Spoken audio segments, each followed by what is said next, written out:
আমাদের দুনিয়ার জীবনে আমাদের হায়াত কত হতে পারে? সর্বোচ্চ 60 থেকে 70 বছর অথবা 100 বছর, তাই তো?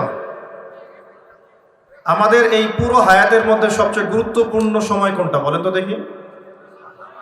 কোন সময়? যৌবনকাল। আমাদের পুরো হায়াতের মধ্যে যৌবনকালটা যেমন গুরুত্বপূর্ণ, একটা পুরো বছরের মধ্যে রমজান মাসটা তত গুরুত্বপূর্ণ। আমি কি বোঝাতে পারছি? আমাদের পুরো জীবনে আমাদের যৌবনকালটা যত গুরুত্বপূর্ণ, একটা বছরের মধ্যে রমাদান মাসটা তার চেয়েও বেশি গুরুত্বপূর্ণ। আমাদের হায়াত আগেকার উম্মতের হায়াতের চেয়ে অনেক কম।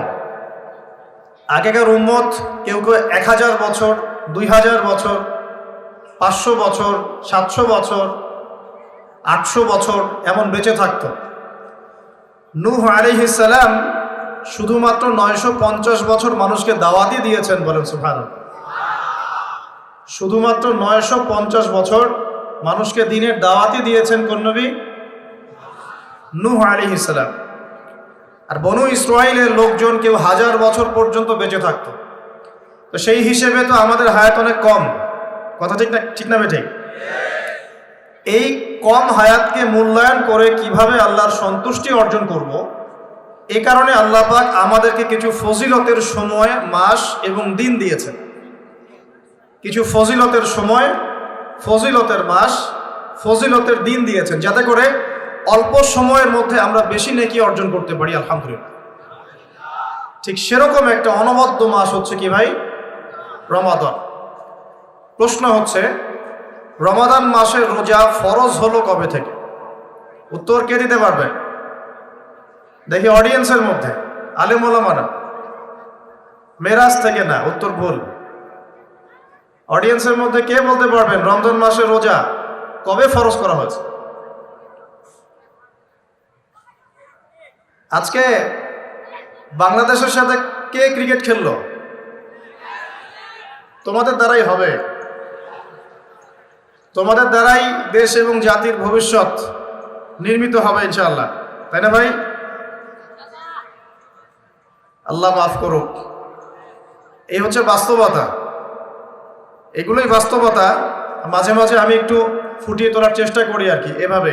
আপনারাই বুঝতে পারছেন আমাদের ইয়াং জেনারেশন দুনিয়াবি জ্ঞানে অনেক জ্ঞানী, মাশাআল্লাহ। দুনিয়ার এমন কোনো বিষয় নাই তাদের নলেজের মধ্যে নাই। কখন কোন সফটওয়্যার নাজিল তৈরি হলো আর কি, কখন কোন সফটওয়্যার তৈরি হলো, কোন অ্যাপস চলে আসলো প্লে স্টোরে, কোন ইন্টারনেটের সাইটে কি পাওয়া যায়, হ্যাঁ, কোন বাইক নতুন নামলো মার্কেটে, কোন ফোন আপডেটেড ফোন কোনটা, ভার্সন কি, কোন কোম্পানির, এভরি সিঙ্গেল থিং যেটা এই দুনিয়ার জ্ঞানের সাথে সম্পৃক্ত, আমাদের যুব সমাজ সবার আগে খবর পেয়ে যায়, আলহামদুলিল্লাহ। কিন্তু দিনের জ্ঞানে আমাদের যুবকদের একটা বড় অংশই মিসকিন থেকে যায়। তবে আমরাও চ্যালেঞ্জ গ্রহণ করেছি ইনশাআল্লাহ, বাংলাদেশে কোনো জাহেল যুবক থাকবে না ইনশাআল্লাহ। বাংলার মাটির সমস্ত যুবকদেরকে আমরা দিন শেখাবো ইনশাআল্লাহ। কথিত দিন শেখাবো না ইনশাআল্লাহ, প্রকৃত দিন শেখাবো ইনশাআল্লাহ। কথিত দিন আর প্রকৃত দিন কি? কথিত ইসলাম হচ্ছে সেই ইসলাম যে ইসলাম পালন করলে কোনোদিনও আপনাকে একটা গালিও খেতে হবে না। এটা হলো কথিত ইসলাম। সুরসুরি মার্কা, গোলালু মার্কা, সব তরকারিতেই চলে, এরকম ইসলাম না নবী সাল্লাল্লাহু আলাইহি ওয়াসাল্লাম পালন করেছেন আর না সাহাবীরা পালন করেছেন। আমাদের নবীজিকে মানুষ সারা জীবনে 15টা গালি দিয়েছে। কয়টা গালি? নবী সাল্লাল্লাহু আলাইহি ওয়াসাল্লামের চেয়ে ভদ্র কোনো মানুষ আছে? নম্র কোনো মানুষ হয়? তিনি পুরো মানব জাতির জন্য নিজের জীবনটা বিলিয়ে দিলেন। নবী হওয়ার পরে শান্তিতে ঘুমাতেনও না, রাতের একটা অল্প অংশ ঘুমাতেন, আবার উঠে নামাজ পড়তেন। উম্মতের জন্য অবর্ণনীয় কষ্ট সহ্য করেছেন। তো সেই মানুষটাকে মানুষ কেন 15টা গালি দিল? কারণ তিনি এমন একটা ইসলাম, প্রচলিত জাহিলিয়াতের বিরুদ্ধে এমন এক ইসলামের কথা বলেছিলেন যে ইসলামে শুধু সৎ কাজে আদেশ ছিল না, অসৎ কাজে নিষেধও ছিল। কথা কি বুঝতে পারছেন? যে ইসলাম শুধুমাত্র সৎ কাজে আদেশ করত না, অসৎ কাজে নিষেধও করত। তো এখন দেখা যায় আমরা মাশাআল্লাহ নামাজ রোজা হজ জাকাত করি, তাসবিহ তাহলিল করি, দাড়ি টুপি রেখে ঘুরে বেড়াই, মনে করি যে আমরা প্রকৃত ইসলাম ফলো করছি। কোনো কোনো ক্ষেত্রে এই বিষয়টা সঠিক নয়। আপনি নামাজের দাওয়াত দিলে কেউ আপনাকে কিছু বলবে না, রোজা হজ জাকাত জিকির আজকার তাসবিহ তাহলিলের দাওয়াত দিলে কেউ কিছু বলবে না। যখনই আপনি বলতে যাবেন যে সারা বিশ্বে নির্যাতিত মুসলিমদের পক্ষে থাকতে হবে, তখনই সমস্যা। যখনই বলবেন সারা বিশ্ব জুড়ে হারাম সুদভিত্তিক যে অর্থনৈতিক সিস্টেম চলছে, ইসলাম এটা সমর্থন করে না, তখনই সমস্যা। যখন আপনি বলবেন যে আল্লাহ পাকের এই জমিন, আল্লাহ পাকের এই পৃথিবী, আল্লাহ পাকের আকাশ, আল্লাহ পাকের মহাবিশ্ব, এই পুরো মহাবিশ্বে শুধু আল্লাহ পাকের সার্বভৌমত্ব চলবে, আর কারো চলবে না, তখনই সমস্যা। যখন আপনি সৎ কাজের পাশাপাশি অসৎ কাজেও নিষেধ করবেন, তখনই কিন্তু সমস্যা, তখনই আপনাকে মানুষ গালি দিবে। নবী সাল্লাল্লাহু আলাইহি ওয়াসাল্লামকে মানুষ শুধু গালি দিয়েছে এমন নয়, তাকে সারা জীবনে 13 বার হত্যা করার চেষ্টা করা হয়েছে। কতবার? বিস্তারিত জানতে পড়ুন আল্লামা সফিউর রহমান মোবারকপুরী রাহিমাহুল্লাহ তার লিখিত একটি অনবদ্য বই আর রাহিকুল মাকতুম, নাম শুনেছেন? এই বইটা পড়লেই বুঝতে পারবেন 1182টা বইয়ের মধ্যে প্রথম স্থান অধিকারী বই। আর আমি যদি কোনো কিছুকে রেফার করি, আমি অলওয়েজ ট্রাই করি সবচেয়ে বেস্ট আপনাদেরকে বলার জন্য। অনেক সিরাতের বই আছে, আমি সেগুলোর নাম কিন্তু বলিনি। এটার নাম কেন বললাম? কারণ এটা হচ্ছে 1182টা বইয়ের মধ্যে প্রথম স্থান অধিকারী বই। পড়ে দেখতে পারেন রাসূল সাল্লাল্লাহু আলাইহি ওয়াসাল্লাম এত নম্র ভদ্র মানুষ হওয়া সত্ত্বেও কেন মানুষ তাকে এত গালি দিল, এত হত্যা করার চেষ্টা করল? উত্তর একটাই, তিনি কথিত ইসলামের কথা বলেন নাই, প্রকৃত ইসলামের কথা বলেছেন। তিনি এমন এক কালিমা লা ইলাহা ইল্লাল্লাহ এর কথা বলেছেন যে আল্লাহ রাব্বুল আলামিন ছাড়া আর কিছুই চলবে না। আল্লাহ রাব্বুল আলামিন ছাড়া আর কিছুই চলবে না। আমার জীবনের ইন্না সলাতি ওয়া নুসুকি ওয়া মাহইয়ায়া ওয়া মামাতি লিল্লাহি রাব্বিল আলামিন, আমার নামাজ, আমার কুরবানি, আমার স্যাক্রিফাইস, আমার জীবন, আমার মরণ, মানে এর মধ্যে সবকিছু ইনক্লুডেড। আমার নামাজ, আমার যাকাত, আমার তাসবিহ তাহলিল, আমার জিকির আজগার, আমার কোরআন তেলাওয়াত, আমার হজ উমরা, আমার দাওয়াত, আমার দিনের প্রচার প্রসার, দিনের মেহনত, আমার পরিবার, আমার সন্তান, আমার ব্যবসা, আমার অর্থনৈতিক সেক্টর, যত কিছু আছে, আমার জীবনে যা কিছু আছে সব কার জন্যে? এটাই লা ইলাহা ইল্লাল্লাহ, যেটার কিছু অংশ মানুষ এখন মানে, কিছু অংশ মানে না। দেখবেন, রাগ না করলে দেখাই, বহু মানুষ আছেন এই রমজান মাসেই ব্যবসা করবেন, তারাবিও করবেন, ব্যবসাও করবেন, রোজাও রাখবেন, কিন্তু রোজা রেখেও আপনারা মাপে কম দিবেন। এমন ব্যবসায় নাই? পণ্যে ভেজাল দিবেন, টাটকা পণ্য বলে বাসি খাওয়াই দিবেন, 3 দিনের বাসি তেল দিয়ে রান্না করে বলবেন টাটকা ফ্রেশ। বহু মানুষ আছে এরকম, এদের সংখ্যা কিন্তু কম নয়, আমাদের সমাজেই তারা থাকেন, কিন্তু তারা কিন্তু রোজাও রাখবে, আবার তারাবির নামাজও পড়বে। এখন তার মানে তার চিন্তা ভাবনা কেমন? তার চিন্তা ভাবনা হচ্ছে লা ইলাহা ইল্লাল্লাহ মুহাম্মাদুর রাসূলুল্লাহ মসজিদে আছে, ব্যবসায়িক ক্ষেত্রে নাই। এটা কি ঠিক? নাকি লা ইলাহা ইল্লাল্লাহ সবখানে থাকবে? বহু মানুষ দেখা যায় মসজিদে 5 ওয়াক্ত নামাজ পড়েন, মসজিদে নামাজ পড়েন, কপালে সেজদার দাগ আছে, পায়ের মধ্যে সেজদার দাগ আছে। এমন অনেক মানুষই নামাজও পড়েন, কিন্তু অর্থনৈতিক জীবনে আবার সুদও খান। আছে কি নাই? এক্সওয়াইডেড যে কেউ হতে পারে, যে কেউ হতে পারে। তো এখানে তার থিঙ্কিংসটা কি, তার আদর্শ দর্শনটা কি, তার ফিলোসফি কি? তার দর্শন হচ্ছে লা ইলাহা ইল্লাল্লাহ মসজিদে আছে, আমার চাকুরি এবং ইকোনমিক সেকশনে লা ইলাহা ইল্লাল্লাহ পরোয়া করি না আমি, নাউজুবিল্লাহ। আবার বহু মানুষ সমাজের মধ্যে কাজ করেন, এখানে তারা লা ইলাহা ইল্লাল্লাহকে পাত্তা দিচ্ছেন না, নিজের মনে যেটা ভালো মনে হয় সেটাই করছেন, নিজের মনে যেটা খারাপ মনে হয় সেটাই করছেন। তো ভালো খারাপ, ন্যায় অন্যায়, হক বাতিল চূড়ান্ত করবে কে? আল্লাহ পাক যেটাকে ন্যায় বলেছেন সেটাই ন্যায়। আল্লাহ পাক যেটাকে অন্যায় বলেছেন সেটাই অন্যায়, আল্লাহ যেটাকে হক বলবেন সেটাই হক, আল্লাহ যেটাকে বাতিল বলবেন সেটাই কি? এই বিষয়টা কি মানতে আমাদের আপত্তি আছে? পশ্চিমা সভ্যতার অনেক মানুষ বলে যে সমকামিতা ভালো জিনিস। সমকামিতা কি? ওরা বলে ব্যক্তি স্বাধীনতা, একজন ব্যক্তির এখতিয়ার, স্বাধীনতা, সে ছেলেকে বিয়ে করতে পারে, মেয়েকেও বিয়ে করতে পারে। কোরআন কি বলছে? কোরআন বলছে এটা এত জঘন্য পাপ যে পাপের কারণে আল্লাহ একটা কওমকে আকাশে উঠিয়ে পাথর বর্ষণ করে জমিনে দফন করে দিয়েছে, কওমে লূত। তাহলে মানুষের চিন্তা আল্লাহ পাকের ওহীর মধ্যে পার্থক্য হলো না? পার্থক্য হলো কিনা? তাহলে এখন ন্যায় অন্যায় হক বাতিল কে ফিক্স করবে, আমি নাকি আল্লাহ রাব্বুল আলামিন? বহু মানুষ মাদক দ্রব্যটাকে অনেকে হালাল মনে করে খায়, হালাল মনে করে, আবার অনেকে খায় কিন্তু এটা যে বড় মাপের কবিরা গুনাহ এটা সে বিশ্বাস করে না, চিন্তা করে না। তো মাদক হালাল না হারাম, ভালো না মন্দ, এই ডিসিশন কে নিবে? আমি না আল্লাহ? অনেকে জেনা করি, নাউজুবিল্লাহ, ফ্রি মিক্সিং এর মধ্যেও জেনা হয়, ছেলে মেয়েদের সাথে অবাধে জেনা হয়। এই যুগটা কিন্তু জেনারই যুগ। এখন জেনাকে উস্কে দেওয়া হচ্ছে। এখন তো দেখলাম যে ধর্ষকদের গ্যাং বের হয়েছে, গ্যাং, এরা মেয়েদেরকে টার্গেট করে করে ধর্ষণ করে, টার্গেটেড গ্যাং, কিশোর গ্যাং যেমন এরকম ধর্ষণ গ্যাং আছে। আর মেয়েদেরকে ভুলিয়ে ভালিয়ে, প্রেমের কিছু প্রস্তাব দিয়ে ভুলিয়ে ভালিয়ে মেয়েদেরকে বিছানায় নিয়ে যায়, নিয়ে গিয়ে অবৈধ সম্পর্ক করে এটার ভিডিও ধারণ করে, পরে পরবর্তীতে মেয়ে এবং মেয়ের পরিবারকে ব্ল্যাকমেইল করে। এরকম গ্যাং বের হয়েছে।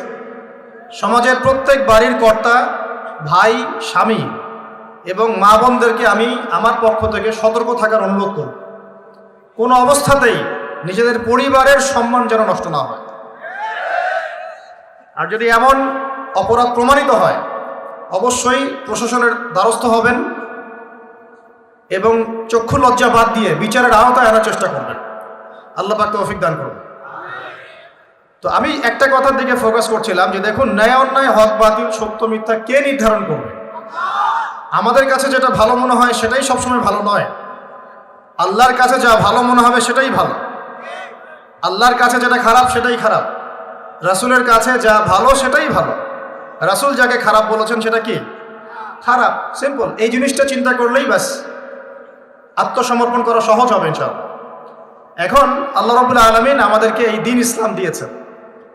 দ্বীন ইসলামের ভিত্তি কি? কোরআন এবং হাদিস। ইসলামের ভিত্তি কি? কোরআন এবং হাদিস। নবী সাল্লাল্লাহু আলাইহি ওয়াসাল্লাম বিদায় হজের ভাষণে বলে গেছেন, তারাকতু ফীকুম আমরাইন, আমি তোমাদের মাঝে ছেড়ে গেলাম দুটো বস্তু। কয়টা বস্তু ভাই? লান তাদিল্লু মা তামাসসাকতুম বিহিমা, তোমরা কোনোদিন পথভ্রষ্ট হবে না যতদিন পর্যন্ত এই দুটোকে আঁকড়ে ধরে থাকবে। এক, কিতাব আল্লাহ, আল্লাহর কিতাব মানে আল কোরআন, ওয়া সুন্নাতে নবীহি, এবং তার নবীর সুন্নাত মানে হাদিস। কোরআন এবং সুন্নাহ নবী সাল্লাল্লাহু আলাইহি ওয়াসাল্লাম রেখে গেলেন, আমাদেরকে বললেন দুটোকে শক্ত করে আঁকড়ে ধরে থাকতে। অন্য হাদিসে নবীজি বলছেন মারির দাঁত দিয়ে কামড়ে ধরে থাকবে, মারির দাঁত দিয়ে কামড়ে ধরবে, কারণ সামনের দাঁত দিয়ে কিছু কামড়ে ধরলে টান দিলে বের হয়ে আসে, মারির দাঁত দিয়ে কামড়ে ধরলে অত সহজে টান দিলে বের হবে না। তো নবীজি বলছেন কোরআন এবং সুন্নাহকে মারির দাঁত দিয়ে কামড়ে ধরে থাকবে। এখন আমরা যে বিষয় থেকে এখানে আসলাম যে আল্লাহ রাব্বুল আলামিন আমাদেরকে যে পুরো জীবন দিয়েছেন, এই জীবনের মধ্যে যৌবন যত গুরুত্বপূর্ণ, আমাদের পুরো বছরের মধ্যে রমজান মাস কিন্তু তার চাইতে বেশি গুরুত্বপূর্ণ।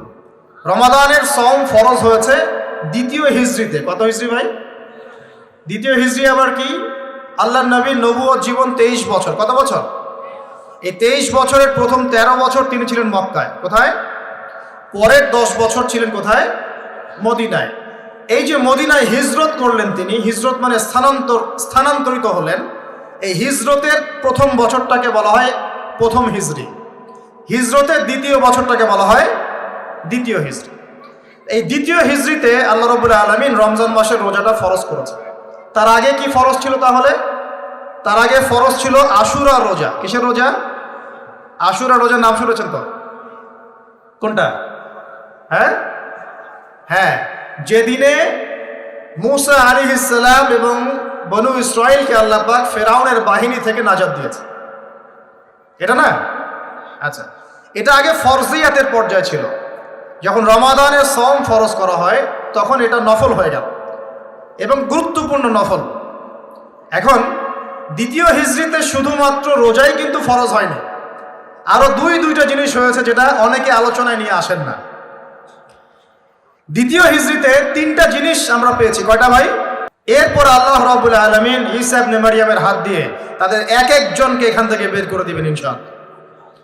ঈসা ইবনে মারইয়াম সেখানে ইসলামিক রেভলিউশন ক্রিয়েট করবেন অচিরে। কত বছর পরে আল্লাহ ভালো জানেন, কিন্তু এটা হবে না হয় কিয়ামত হবে না ইনশাআল্লাহ। ওই দিকে মুখ করে আমরা আগে নামাজ পড়তাম কেন? এটা প্রমাণ করার জন্য যে মুহাম্মদ সাল্লাল্লাহু আলাইহি ওয়াসাল্লাম সমস্ত নবীদের মধ্যেই একজন। এই সমস্ত নবীদের প্রতি আমরা ঈমান রাখি, আমরা তাদেরকে আলাদা করে চিন্তা করি না, করি? আমরা বিশ্বাস করি না মুসা আলাইহিস সালাম আল্লাহর নবী, ঈসা আলাইহিস সালাম আল্লাহর নবী, দাউদ সুলাইমান সবাই আল্লাহর নবী এবং মুহাম্মদ সাল্লাল্লাহু আলাইহি ওয়াসাল্লাম আল্লাহর নবী। কিন্তু ওরা বিশ্বাস করে না যে মুহাম্মদ সাল্লাল্লাহু আলাইহি ওয়াসাল্লাম আল্লাহর নবী। আমরা কিন্তু সমস্ত নবীদেরকে বিশ্বাস করছি, বলেন আল্লাহু আকবার। তো এখন দেখেন, এই একাত্মতা পোষণ করার জন্য আমরা কিন্তু প্রথম কেবলা ছিল আমাদের কোন দিকে? মুহাম্মদ সাল্লাল্লাহু আলাইহি ওয়াসাল্লামকে দেখেও চিনল না, মদিনায় পেয়েও তার দ্বীন ইসলাম কবুল করলো না, তাকে শেষ নবী বলে স্বীকার করলো না। তখন আল্লাহ রাব্বুল আলামিন নবী সাল্লাল্লাহু আলাইহি ওয়াসাল্লামকে বললেন, তোমার চেহারা এখন ঘুরিয়ে নাও কাবার দিকে, বলেন সুবহানাল্লাহ। এই যে রমজান মাসে আমরা নতুন একটা দিক পেলাম, নতুন এক কেবলা পেলাম, নতুন একটা জাতি গঠন করলাম। আল্লাহু আকবার। রমজান মাস শুধু রোজা দেয় নাই, একটা জাতির ঐক্য দিয়েছে, বলেন সুবহানাল্লাহ। এই কথাটা অনেকে বলে না। রমজানে রোজা ফরজ হয়েছে, পাশাপাশি একটা নতুন জাতির উত্থান ঘটেছে। তার নাম কোন জাতি? মুসলিম জাতি। যে জাতি সমস্ত নবীদেরকে আল্লাহর নবী বলে স্বীকার করে। ইব্রাহিম আলাইহিস সালাম আল্লাহর নবী, আমরা তাও স্বীকার করি। দাউদ সুলাইমান মুসা ঈসা সবাই আল্লাহর নবী, আমরা স্বীকার করি। তাওরাত জাবুর ইনজিল সমস্ত কিতাব আল্লাহ নাজিল করেছেন, আমরা স্বীকার করি। তবে আমরা বিশ্বাস করি এই কিতাব এবং রাসূলগণ একটা নির্দিষ্ট সময় নির্দিষ্ট গোত্রের জন্য প্রযোজ্য ছিলেন। যখন মানুষ সেই আসমানি কিতাব বিকৃত করা শুরু করেছিল, আল্লাহ পাক নতুন কিতাব নাজিল করেছেন। এরই ধারাবাহিকতায় আল্লাহ পাক সর্বশেষ নবী মুহাম্মদুর রাসূলুল্লাহ সাল্লাল্লাহু আলাইহি ওয়াসাল্লামকে শেষ নবী করেছেন, যার পরে আর কোনো নবী নাই। এবং তার কাছে নাজিল করেছেন আল কোরআন। এই কোরআনের পরেও কোনো কিতাব নাই। এই যে একটা ইস্যু চলে মাঝে মাঝে, কিছু মানুষ আল্লাহর নবীর পরে নবুয়ত দাবি করে না, করে কি না? আপনারা মনে করেন যে এটা হচ্ছে একটা ধর্মতাত্ত্বিক ইস্যু, অনেকেই এটা মনে করে, বেশিরভাগ মানুষই মনে করে এটা একটা রিলিজিয়াস ইস্যু, তাই না? ধর্মতাত্ত্বিক ইস্যু। আসলে এটা একটা জিও পলিটিক্যাল ইস্যু, এটা একটা ভূ রাজনৈতিক ইস্যু। এটা শুধু ধর্মতাত্ত্বিক ইস্যু নয়। এই যে কয়দিন আগে মারামারি হলো না, আমরা তো অনেক খতমে নবুয়ত নিয়ে অনেক কথা বলছি না? আমরা তো বিশ্বাস করি মুহাম্মদ সাল্লাল্লাহু আলাইহি ওয়াসাল্লাম সর্বশেষ নবী, তারপরে কোনো নবী নেই। কিন্তু ভণ্ড নবী আসবে 30 জন। কতজন? বাংলাদেশে এই পাঞ্জাবকে কেন্দ্র করে এই যে ইংরেজ আমলে যে ঘটনাগুলো ঘটেছে, পাঞ্জাবি একজন মায়ের সন্তান বলেছে আমি মাহদি, আমি ঈসা, পরে বলেছে সেই নাকি নবী, নাউজুবিল্লাহ। তো এই ঘটনাটাকে আপনারা মনে করেন, বেশিরভাগ মানুষ মনে করেন যে এটা হচ্ছে একটা ধর্মতাত্ত্বিক ইস্যু। আসলে এই বিষয়টা হচ্ছে একটা জিও পলিটিক্যাল ইস্যু, ভূ রাজনৈতিক ইস্যু। এটার মধ্য দিয়ে একটা পলিটিক্স চলছে, সূক্ষ্ম পলিটিক্স। কেন একটা মানুষ এই দাবি করার সাহস পাবে একটা মুসলিম উম্মার মধ্যে, একটা মুসলিম সমাজের মধ্যে এরকম দাবি করার সাহস পাবে কিভাবে? একটা এলাকায় মনে করেন সবাই খাস পর্দা করে, ওখানে একটা মেয়ে কি একদম বিকিনি পরে বের হওয়ার সাহস পাবে? যখন সাহস পাবে তখন বুঝতে হবে ওর পিছনে অনেক শক্তিধর কোনো শক্তির হাত আছে, আদারওয়াইজ সে তো সাহস পেত না। বুঝতে পারছেন না কথা? এখানে মনে করি কেউই মাদক সেবন করে না, সবাই মাশাআল্লাহ মুত্তাকি মানুষ। এখন ওপেনে একজন মানুষ মদের বোতল ঘুরে মদ খাওয়া শুরু। এই সাহসটা যে পেল, নিশ্চয়ই এর পিছনে কোনো শক্তি আছে, হয় শয়তানি আছে, অথবা না হয় তার কোনো ইকোনমিক পাওয়ার আছে, না হলে কোনো জিও পলিটিক্যাল শক্তি আছে। এই ইস্যুটা শুধুমাত্র ধর্মতাত্ত্বিক ইস্যু নয়, এর পিছনে একটা পুরো ভূ রাজনৈতিক ইস্যু আছে। এটা বুঝবে কারা? যারা খিদির, যারা শেষ জামানার খিদির, যারা শুধু বাইরের চোখ দিয়ে দেখে না, যারা ভিতরের চোখ দিয়ে দেখতে পারে। আমার কথা কঠিন মনে হচ্ছে কি? যারা শুধু বাইরের চোখ দিয়ে দেখে না, ভিতরের চোখ দিয়েও দেখতে পারে, এরা বুঝতে পারবে ইনশাআল্লাহ। অনেক সময় অমুসলিম ভাইয়েরাও ভিতরের চোখ দিয়ে দেখা শুরু করেছে এখন। হ্যাঁ, কোনো কোনো ক্ষেত্রে মুসলিমরাই ভিতরের চোখ দিয়ে দেখতে পাচ্ছে না, অমুসলিমরা দেখতে পাচ্ছে। কারণ আমাদের ভেতরটা তো এখন মানে করাপ্টেড হয়ে গেছে। অহংকার, রিয়া, গীবত, তমত, হিংসা, বিদ্বেষ, আমাদের কলব তো মরে শেষ। কলব মরে গেলে ভিতরের চোখ দিয়ে আমরা দেখবো কিভাবে?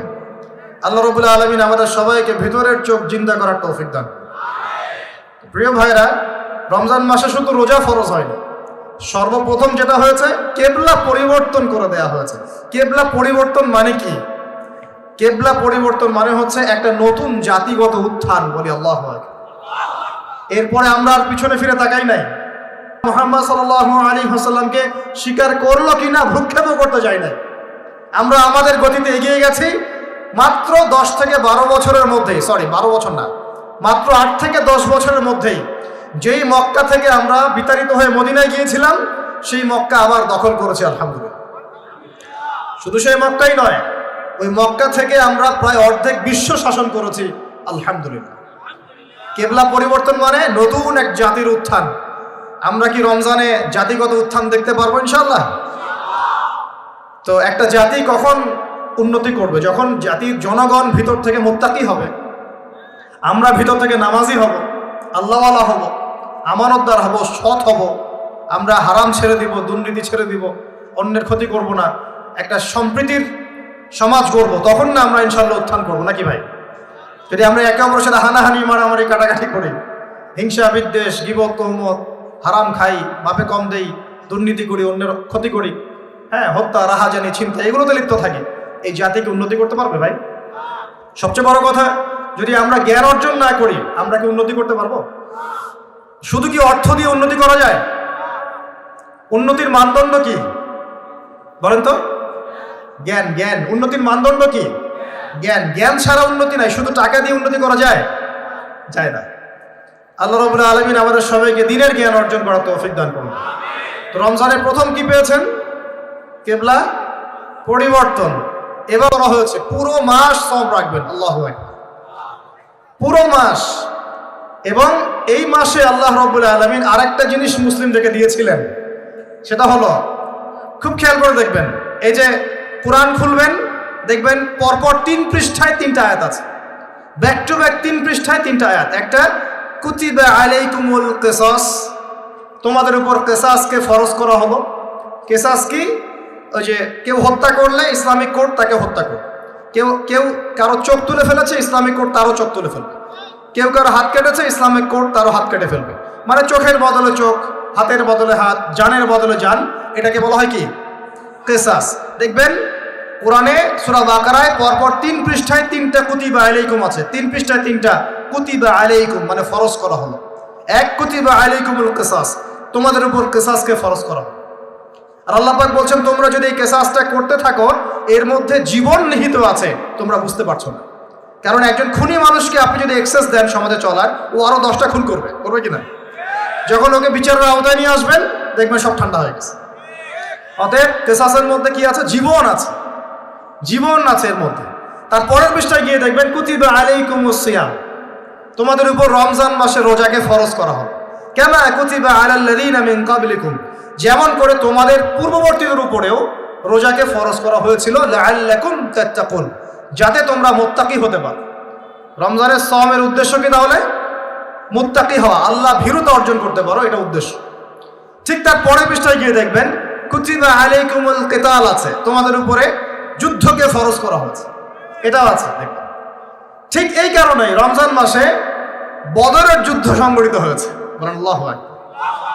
এই যে 2য় হিজরি কথা বলছি, এই 2য় হিজরিতেই কেবলা চেঞ্জ করা হয়েছে, 2য় হিজরিতেই রমজানের সওম ফরজ করা হয়েছে, 2য় হিজরিতেই বদরের যুদ্ধও হয়েছে। সুবহানাল্লাহ।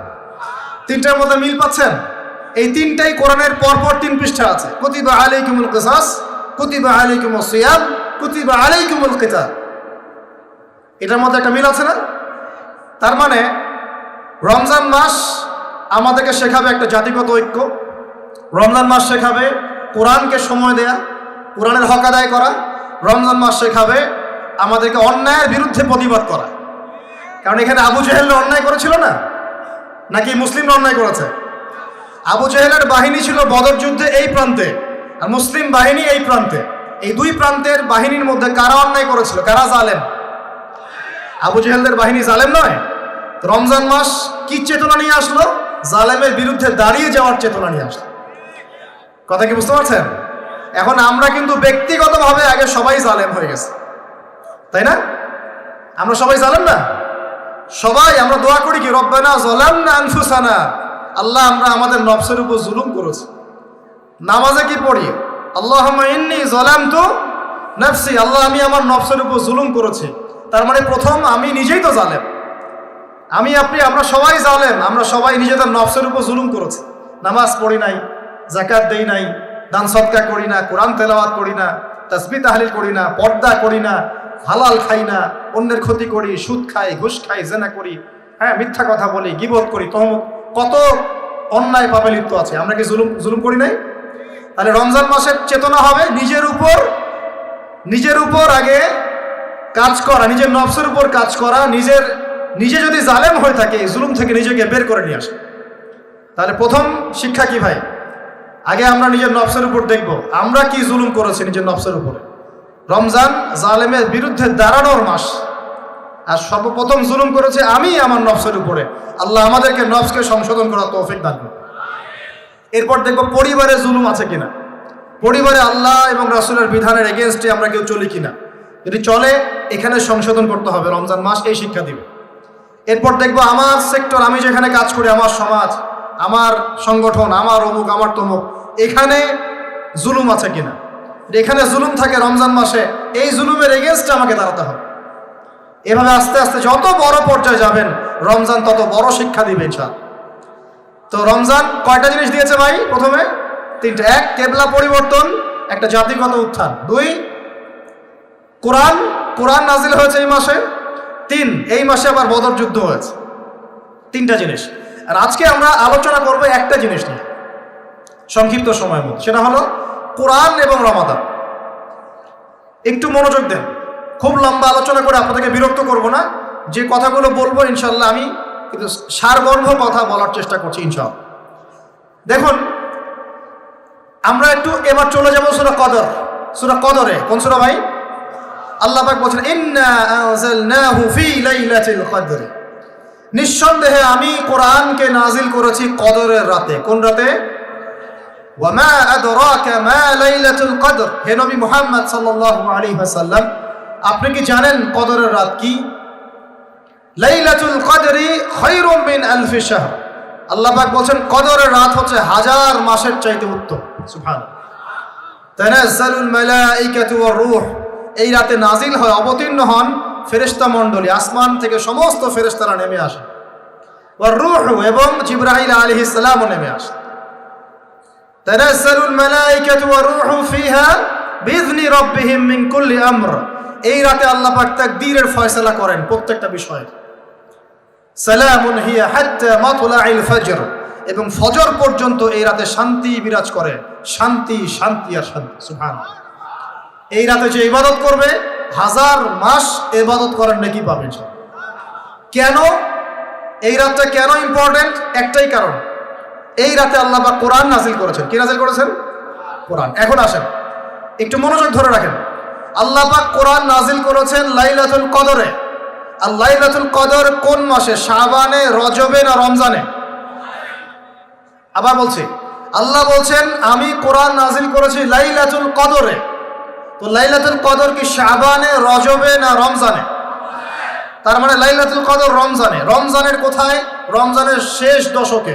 রমজানের শেষ দশকে 21, 23, 25, 27, 29 এই পাঁচটা বেজর রাতের যে কোনো একটা রাত হবে কি? লাইলাতুল কদর। তার মানে আমরা বুঝতে পারলাম কোরআন নাজিল হয়েছে লাইলাতুল কদরে, লাইলাতুল কদর হচ্ছে রমজান মাসে, অর্থাৎ কোরআন নাজিল হয়েছে রমজান মাসে। ঠিক আল্লাহ পাক সূরা বাকারায় বলছেন শাহরু রমাদানাল্লাযী উনজিলা ফীহিল কুরআন, রমজান সেই মাস যেই মাসে শুধু কেবলাই পরিবর্তন হয়নি, শুধু বদরের যুদ্ধই করা হয়নি, রমজান মাসে কোরআনও নাজিল হয়েছে। আল্লাহু আকবার। এখন বুঝতে হবে, এবার এই জায়গায় আসেন, যখন কোরআন নাজিল হচ্ছে তখনকার পরিবেশটা কেমন? এই যুবক ভাইরা একটু খেয়াল করেন, আপনাদের জন্য এই লেকচারটা ইম্পর্টেন্ট, কারণ আগামীর কাজগুলো আপনাদেরকে করতে হবে। রমজান মাসে কোরআন নাজিল হয়েছে, এখন দেখবো আমরা কোরআন কোন প্রেক্ষাপটে নাজিল হয়েছে, কেন নাজিল হলো, কোরআন নাজিল হওয়ার কি প্রয়োজন ছিল বিশ্বে। কোরআন নাজিল হয়েছে এমন একটা সমাজে, যে সমাজটাকে আমরা বলি আইয়ামে জাহিলিয়াত। কি বলি ভাই? কোথায় নাজিল হয়েছে? হেরা গুহায়। কার উপর নাজিল হয়েছে? মুহাম্মদ রাসূলুল্লাহ সাল্লাল্লাহু আলাইহি ওয়াসাল্লামের উপরে। কখন, কিভাবে, কোন প্রেক্ষাপটে? প্রেক্ষাপটটা এমন ছিল, ওই সমাজটা ছিল আবু জেহেলের শাসন। কার শাসন? আবু জেহেল মানে কি? আবু জেহেল কি তার নিজের নাম? তার নিজের নাম হলো আবুল হাকাম। নিজের নাম কি? আবুল হাকাম মানে কি? আবুল হাকাম মানে জ্ঞানের পিতা। সোজা বাংলা ভাষায় বললে আবুল হাকাম মানে বুদ্ধিজীবী। আবুল হাকাম মানে কি? আমাদের সমাজে বুদ্ধিজীবীর অভাব আছে। টকশো মাথায় ফেলছে, একদম টকশোর পর টকশো, টকশোর পর টকশো, খালি বক বক বক বক বক বক, কাজের কাজ কিছুই নাই। কথা যতটুকু, কাজ তার চেয়ে অল্প। এত কথা, সুবহানাল্লাহ। মানে পৃথিবীর সব জ্ঞানী মানুষ এখানেই আছে। বাপখানে এমন, পৃথিবীর যত জ্ঞানী মানুষ আল্লাহ পাক এখানেই নাজিল করছেন। আবুল হাকাম, তার নাম আবুল হাকাম, জ্ঞানের পিতা। কার নাম আবুল হাকাম? তাহলে এখন বলেন, আবু জেহেলের নাম আবুল হাকাম, তো এখন আমরা ওকে আবু জেহেল বলে ডাকি কেন? বলেন দেখি, ও কোন জ্ঞান অর্জন করে নাই, কোন জ্ঞান চেনে নাই? যখন কোরআন নাজিল হচ্ছে এবং রাসূল সুন্নাহ দিয়ে দাওয়াতি কাজ করছেন, ইসলামের প্রচার করছেন, ও ইসলামের এই আলো চিনতে পারে নাই বলেই তার নাম আবু জেহেল। সে অনেক বস্তুবাদী জ্ঞানী ছিল ঠিকই, সে সমরবিদ্যা জানতো, অর্থনীতি জানতো, সে কূটনীতি জানতো, সে রাষ্ট্র পরিচালনার জ্ঞান জানতো, সে দারুন নাদওয়া পরিচালনা করত, সে ব্যবসা করতে পারতো, সে কি জানতো না?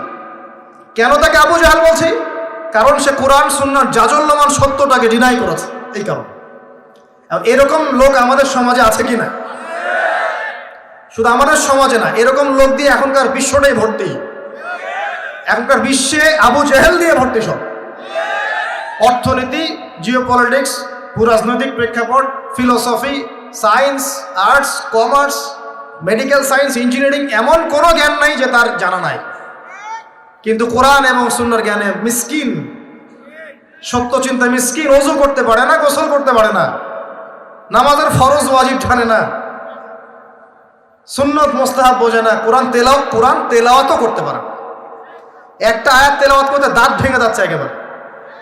একটা আয়াত তেলাওয়াত করতে, ওলামায়ে কেরামের সামনে বসলে একটা আয়াত তেলাওয়াত করতে 10টা ভুল বের করা যাবে। দিনের বেসিক জ্ঞান অর্জন করতে পারে না। আবু জেহেল কাকে বলে? এই ধরনের মানুষকে আবু জেহেল বলে। আবু জেহেল কাকে বলে? কন্টেন্ট বানা দিয়ে দিও অনলাইনে। আবু জেহেল কাকে বলে? আবু জেহেলের সংজ্ঞা কি? আর আবু জেহেলের যুগে কি ছিল ভাই? আবু জেহেলের যুগে অনেকদিন বলেছি, মেজর 5টা সমস্যা ছিল। কয়টা? মেজর 5টা। মাইনর সমস্যা অনেক, মেজর 5টা। এক, আবু জেহেলের যুগের বেশিরভাগ মানুষ শিরক করতো। কি করতো ভাই? লাত, উজ্জা, হবল, মানাত, এইসব মূর্তির পূজা করতো। এখন হয়তো মুসলিম সমাজে এটা নাই ঠিকই, কিন্তু মুসলিমরা এখন কবর মাজার পূজায় শুরু করেছে। করে নাই? মুসলিমরাও এখন নেক্সট শুরুতে ধোঁকা খাচ্ছে। শিরক তো আমাদের সমাজে চলছে। শিরক কি কেন আমি লেকচার দিয়েছি, দেখবেন মুসলিম সমাজে কত শিরক চলছে। রাস্তাঘাটে উঠতে বসতে, পেপার পত্রিকা খুললেই শিরক। পেপার খুলবেন, রাশিফল, সিংহ রাশি, কন্যা রাশি, দিনটা কেমন যাবে বিশ্বাস করলে মুশরিক হয়ে যাবে। রাস্তার পাশে টিয়া পাখি দিয়ে ভাগ্য পরীক্ষা করছে, হাতটা দেখে জানতো ভাই কি আছে, বললেই শিরক হয়ে যাবে। আংটি বিক্রি করছে, আংটি পরলেই রোগ ভালো হবে, হাতে দিল রোগ ভালো হবে এই উদ্দেশ্যে মুশরিক।